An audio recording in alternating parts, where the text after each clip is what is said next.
अस्सलाम वालेकुम स्टूडेंट्स। आज हम एक्सरसाइज में 1.5 का क्वेश्चन नंबर 4 सॉल्व करेंगे।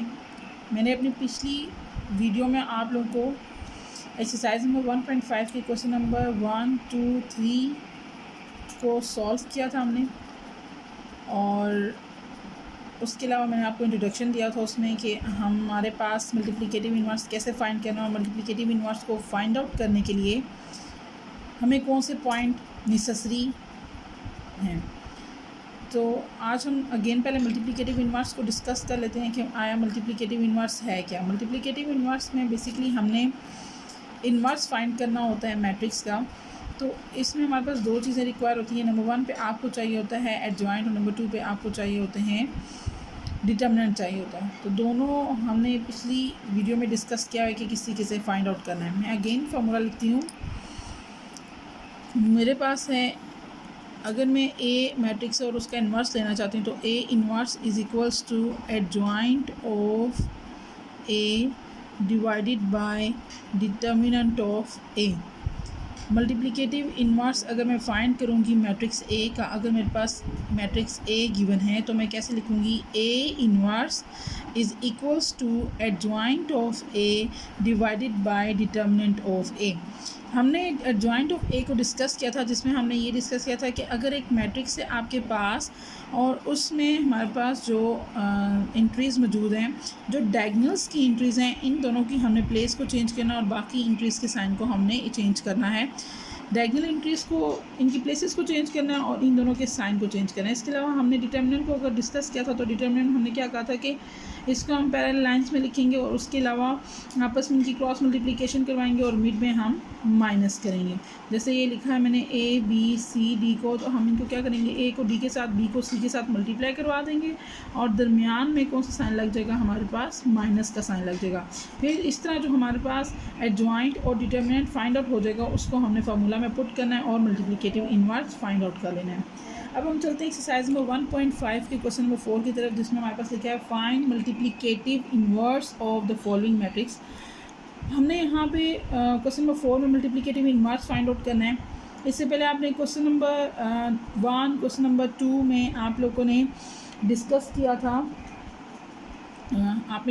था, कि डिटर्मिनेंट कैसे फाइंड आउट करना, और साथ आपने बताया था कि सिंगुलर और नॉन सिंगुलर क्या किस तरीके से डिटरमाइन किया जाता है।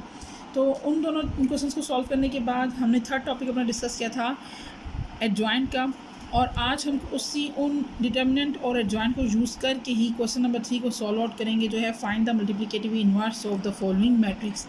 क्वेश्चन नंबर 3 का पार्ट नंबर 1 है ए इज इक्वल्स टू -1 3 2 0। अब आपने इस तरह क्या फाइंड कर लेना है, इन्वर्स फाइंड आउट कर लेना है। तो सबसे पहले आप लिखेंगे formula A inverse is equals to adjoint of A divided by determinant of A. आप adjoint of A find out करेंगे और डिटर्मिनेंट। अब जैसी बात है, इन्वर्स को फाइंड आउट करने के लिए आपको दो चीज़ें फाइंड आउट करनी पड़ेंगी, एक एडजॉइंट फाइंड करना और एक डिटर्मिनेंट फाइंड करना। तो सबसे पहले मैं अपने मैट्रिक्स का एडजॉइंट फाइंड कर लेती हूँ। तो मेरे पास मैट्रिक्स की वैल्यू है -1 0। मैं जब इसका एडजॉइंट फाइंड करूँगी तो 0 मेरा और -1 अपनी अपनी डायगोनल जो प्लेसेस हैं वो चेंज कर लेंगे, और उसके बाद इन दोनों के साथ 3 के साथ पॉजिटिव साइन है तो नेगेटिव साइन आ जाएगा, और 2 के साथ भी पॉजिटिव साइन है तो ये नेगेटिव साइन के साथ आ जाएगा। इससे मैंने एडजॉइंट फाइंड कर लिया। एडजॉइंट को फाइंड आउट करने के बाद अब मैं अपना फाइंड आउट करूँगी डिटर्मिनेंट ऑफ ए।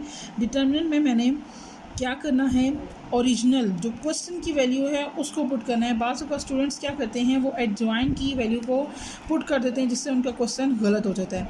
आपने हमेशा से क्वेश्चन की वैल्यू को ही डिटर्मिनेंट फाइंड आउट करने में पुट करना है। जो हमारे पास ओरिजिनल क्वेश्चन की वैल्यू है -1 2 3 एंड 0। अब आप नेक्स्ट स्टेप में क्या करना है, इन दोनों की आपस में क्रॉस मल्टीप्लिकेशन करवा देंगे। -1 की 0 के साथ करवाएंगे, दरमियान में नेगेटिव का साइन आएगा, और 3 को हम 2 के साथ मल्टीप्लाई करेंगे। -1 को 0 के साथ मल्टीप्लाई करेंगे तो आंसर आपके पास आ जाएगा 0। कोई भी आपके पास नंबर है, जब भी वो 0 के साथ मल्टीप्लाई होगा तो आंसर आपके पास 0 ही आएगा। -3 2 6, और 0 में से 6 को माइनस करेंगे तो आंसर आपके पास आ जाएगा -6। अच्छा, मैंने आपको अपनी प्रीवियस वीडियो में ये भी बताया था कि हम उसी मैट्रिक्स का मल्टीप्लिकेटिव इन्वर्स फाइंड आउट कर सकते हैं जिसमें हमारे पास डिटर्मिनेंट जो है वो जब हम फाइंड आउट कर लें तो ज़ीरो के इक्वल ना हो। यहाँ पे हमारे पास -6 जो है वो इक्वल नहीं है ज़ीरो के, तो इसका मतलब है ये मेरे पास मैट्रिक्स जो है वो नॉन सिंगुलर टाइप का है। कौन सी फॉर्म के है, मेरे पास मैट्रिक्स जो है वो नॉन सिंगुलर है, इसलिए मैं इसको आगे सॉल्व कर सकती हूँ। अब मैं फार्मूला में पुट करती हूँ। मेरे पास फार्मूले में है A inverse is equals to adjoint of A divided by determinant of A. Adjoint of A की वैल्यू पुट करूँगी।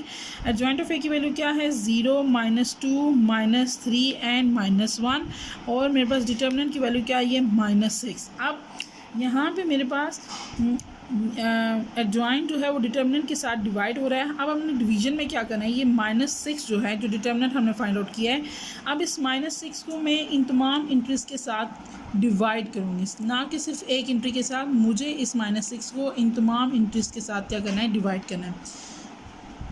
0 को मैं डिवाइड कर लूँगी -6 के साथ, -2 divided by -6, -3 divided by -6, -1 divided by -6।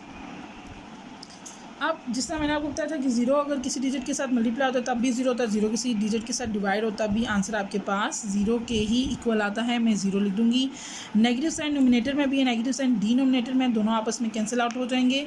2 1 ज़ा 2, 2 3 ज़ा 6, तो आंसर आ गया मेरे पास 1/3। माइनस नोमिनेटर में भी है, डिनोमिनेटर में भी है, 3 1 ज़ा 3, 3 2 ज़ा 6, 1/2। इसी तरह यहाँ पे भी आपके पास माइनस नोमिनेटर और डिनोमिनेटर में दोनों आपके पास मौजूद है। तो आप क्या करेंगे, यहाँ पे इसको कैंसिल आउट कर लेंगे और आपके पास 1 और 6 जो सेम टेबल पे डिवाइड नहीं हो रहे, तो आंसर आपके पास आ जाएगा 1/6। इस तरह हमने क्वेश्चन नंबर 3 का पार्ट नंबर 1 सॉल्व कर लिया है। आंसर हमारे पास क्या आ गया, 0, 1/2, 1/3 एंड 1/6। तो A inverse is equals to 0, 1/2, 1/3, 1/6। Multiplicative inverse हमने फाइंड कर लिया है। A is equals to matrix -1 2 3 0 का। ओके स्टूडेंट, क्वेश्चन नंबर 3 के पार्ट नंबर 1 को सॉल्व करने के बाद हम पार्ट नंबर 4 करेंगे। दरमियान में आपके पास पार्ट नंबर 2 और पार्ट नंबर 3 जो है वो सेम एज इट इज़ आपने सॉल्व करना है क्वेश्चन नंबर 1 की तरह। पार्ट नंबर 4 को मैं इसलिए डिस्कस कर रहा हूँ, इसमें थोड़ा सा फ्रिक्शन की फॉर्म आ गई है, तब इसको हम डिस्कस कर लेते हैं। हमारे पास है D is equals to matrix 1/2, 3/4, 1 and 2। अब हम इसको स्टार्ट करते हैं। यहाँ पे मेरे पास D लिखा है तो मैं D इनवर्स ही लिखूँगी और आगे adjoint of D he right करूँगी और divided by determinant of D ही लिखूँगी। मेरे पास क्योंकि मैट्रिक्स जो है वो इक्वल लिया हुआ है D के, तो मैं यहाँ पे D का इनवर्स लूँगी, एडजॉइंट भी D का पुट करूँगी और हमारे पास जो डिटर्मिनेंट है वो भी D का ही पुट करूँगी। अब मैं निकाल लेती हूँ अपना adjoint of D। Adjoint of D कैसे फाइंड आउट करूँगी कि दोनों की मैंने क्या करनी है, प्लेसेस चेंज करनी है, डायगोनल जो एंट्रीज है मेरे पास, और इन दोनों एंट्रीज के मैंने साइन को चेंज करना है। दोनों पॉजिटिव के साथ है तो यहाँ पे दोनों नेगेटिव में चेंज हो जाएंगी। उसके बाद मैंने क्या फाइंड आउट कर लेना है, अब डिटर्मिनेंट ऑफ D फाइंड करना है। Determinant of D find out करने के लिए मैंने यहाँ पे ओरिजिनल वैल्यू पुट करनी है, जैसे मैंने आपको पहले भी बताया है, 1/2, 1, 3/4 एंड 2। नेक्स्ट स्टेप में आपने क्या करना है, नेक्स्ट स्टेप में अब हमने करवानी है क्रॉस मल्टीप्लिकेशन। क्रॉस मल्टीप्लिकेशन कर लेती हूँ, 1/2 को मल्टीप्लाई करना है 2 के साथ, दरमियान में माइनस का साइन पुट कर दें, 3/4 मल्टीप्लाई 1। ओके, यहाँ पे हमारे पास 1/2 मल्टीप्लाई 2 लिखा हुआ है। अब यहाँ ये मेरे पास रेशनल फॉर्म में है, मल्टीप्लिकेशन मल्टीप्लाई बाय 2। अब यहाँ पे मैं कटिंग कर सकती हूँ, क्रॉस में कटिंग कर लूँगी। इसकी वजह ये है कि दो फ्रैक्शन है और फ्रैक्शन के साथ आपके पास 2 मल्टीप्लाई और दरमियान में इनके पास मल्टीप्लाई का साइन है। अगर इस ऑपरेशन की जगह प्लस माइनस का ऑपरेशन अप्लाई किया होता तो हम इसको कटिंग नहीं कर सकते थे, वहाँ पे हम एलसीएम को फाइंड आउट कर लेते। यहाँ पे मेरे पास मल्टीप्लाई का ऑपरेशन अप्लाई हुआ तो मैं क्या कर लूँगी कि अगर मेरे पास नोमिनेटर और डिनोमिनेटर दोनों सेम टेबल पे डिवाइड हो रहे हैं तो मैं इन दोनों की कटिंग कर सकती हूँ, और अगर मेरी क्रॉस में दोनों सेम टेबल पे डिवाइड हो रहे हैं तो तब भी मैं इसको कट आउट कर सकती हूँ। लेकिन यहाँ पे मैं नोमिनेटर और डिनोमिनेटर में कटिंग नहीं हो रही, मेरे पास क्रॉस में कटिंग हो रही है। दोनों ही 2 लिखे हैं और दोनों 2 1 ज़ा 2 और 2 1 ज़ा 2 दोनों ही सेम टेबल पे जाते हैं, तो आ जाएगा 2 1 ज़ा 2, 2 1 ज़ा 2, 1 1 ज़ा 1 डिवाइडेड बाय 1। आपके पास आंसर 1 के इक्वल ही आएगा।